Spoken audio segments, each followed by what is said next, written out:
few hours was one of the most like uncomfortable, like weird streams of all time, bro. Basically, this is all this stream was, bro. The epitome of the stream was basically just MrBeast pressuring people into donating to TeamWater, which is a great cause. But at the end of the day, let's be honest, chat. If TeamWater raises, whatever, like $100 million, who gets the credit for it? What if the most generous moment in streaming history was also its most calculated? That question is eating at the internet right now, and the deeper you pull at it, the more the whole story starts to unravel. In August 2025, MrBeast, the most subscribed creator on YouTube, launched something called TeamWater. The mission was exactly what it sounds like. Raise tens of millions of dollars, build clean water wells across Africa, save real lives. And honestly, on the surface, it's impossible to criticize. But the way it was done, that's the part nobody can stop talking about. Instead of a standard donation campaign, Jimmy assembled some of the biggest streamers on the planet and brought them live on camera in front of hundreds of thousands of viewers. You know, you got a lot of that. Hey! What is this? Yeah, there's this charity thing called TeamWater where every dollar donated is a year of clean water for someone in need. And, you know, we're trying to raise money to get people clean water all around the world. It's, you know, a big thing. People die from it. And we're just curious. Your friends here were saying you're a very generous soul. Are you really gonna do this shit? Fuck the McDonald's drive-thru, man. This is gonna happen to me. You're putting people on the spot. Nah. Hey, they put me on the spot too, man. And now I'm broke. Then, one by one, he turned to them and asked them to donate. No warning, no private conversation beforehand, no opt-out button, just the silent, suffocating weight of an audience watching your face, waiting to see what you do. Think about that for a second. You're mid-stream. You're unprepared, and suddenly the most famous creator alive is pointing a camera at you while a crowd of hundreds of thousands holds its breath. What do? For most people, there was really only one acceptable answer. And one streamer discovered exactly what happened when you chose the other one. Kai was already one of the most watched streamers on Earth when his moment arrived. He hesitated. He didn't donate.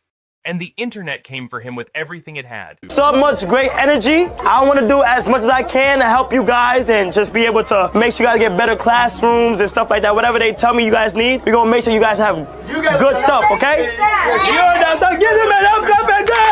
It didn't matter that nobody had warned him. It didn't matter that it was, technically, completely his choice. The audience had already decided. And Jimmy's stream, which kept circling back to Kai with jokes and jabs, made sure the pressure never let up. But here's the thing.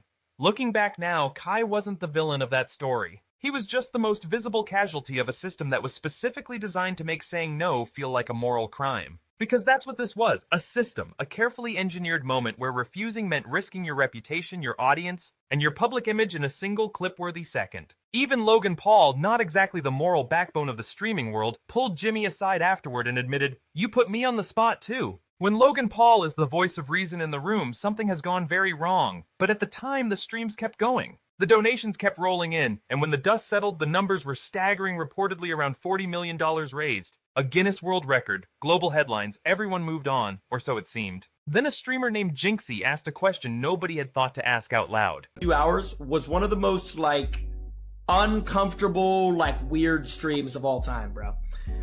Basically, this is all this stream was, bro. The epitome of the stream was basically just MrBeast pressuring people into donating to TeamWater, which is a great cause. But at the end of the day, let's be honest, chat.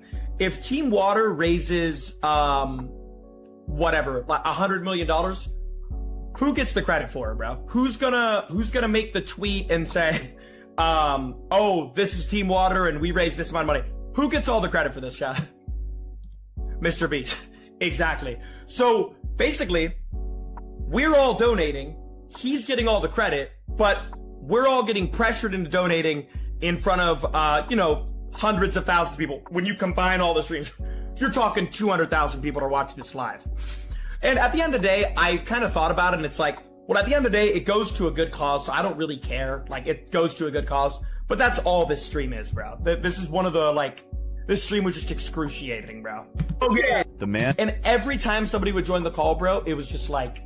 He didn't make accusations. He didn't attack anyone's character. He simply looked at the screen and said, whose charity is this exactly? 200,000 people watched those streams combined.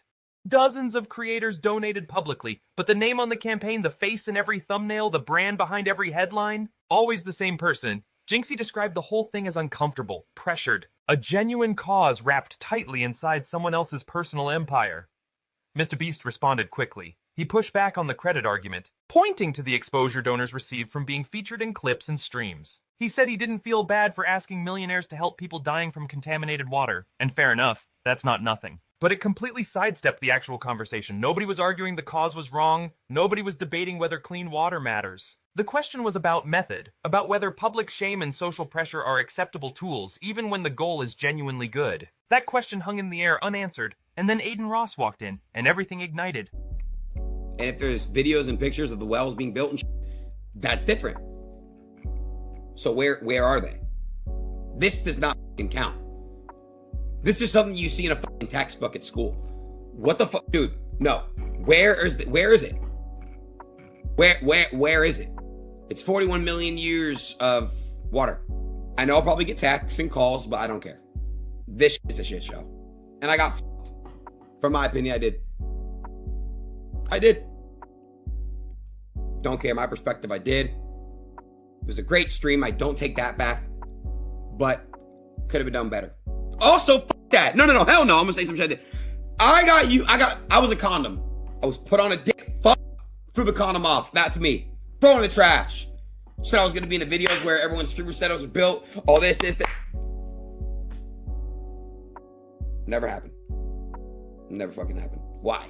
Because sometimes I say things and I'm just authentic. Every single streamer has weird ass allegations, but Adin Ross is the controversial figure. I'm the fucked up guy, right? When I'm open about everything. Me and my friend group, we show you guys everything, but I'm the fucked up guy. Saikuna, that Asian person, just got caught being a serial cheater. I saw that. All these guys are all fucked up. But the one thing you'll know about me is I'm fucked up, but I when I'm fucked up. These guys don't have backbones, they're pussies.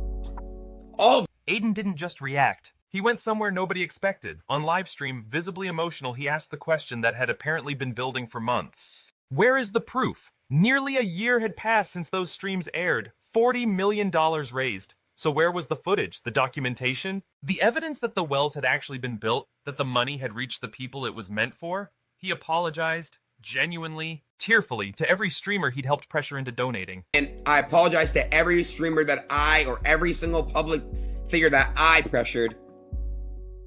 And I'm sorry to them. And Jimmy, I will apologize to you if you show the proof of the water. It's been almost a year, and I've said this. You don't even have to do it to me. Do it for the people that are saying it's fake, where the water. Please. I've spoken to many people. That's it. You could shut everybody the fuck up by doing that. I'm sorry to the people that got pressured. I'm sorry about that. Everybody. I was in the wrong. Looking back, I was in the wrong, and I'm taking accountability fully. I'm not folding. No. I'm apologizing to people that I pressured from my network to donate, because that's not right. That's the truth. I feel bad doing that. That's what I'm apologizing. He said looking back, it wasn't right, that he'd been wrong to participate in something that felt, in hindsight, more like a performance than a movement. I don't think MrBeast gets the point. I also do want to keep it a buck. I privately texted Jynxzi, and I apologized. And I'm going to publicly apologize to Jynxzi because he's right. And anybody who thinks he isn't right, you're incorrect. When no streamers were answering the phone, I came through, XQC came through. It was a good experience for the most part. And it wasn't right. Looking back, it wasn't right. Looking back, it wasn't, it wasn't good pressuring people. It made a lot of streamers look bad. and I do apologize for that. And then he dropped the detail that made everything else feel different. MrBeast's team had reportedly threatened him with legal action for asking those questions. Not for lying, not for inventing false claims, for asking where the wells were. Oh, my bad. You talking about the MrBeast Chris Mill? Bro, I got a text about threatening illegal. Try it, bro. Please try it. I swear, bro, I'm begging. Because the motherfuckers that threatened to push legal today, I will win. And you got money, so it's great. Like, please try it, bro. Allegedly, in my opinion, I say it. Rock Nation gave me the fucking key. Try it.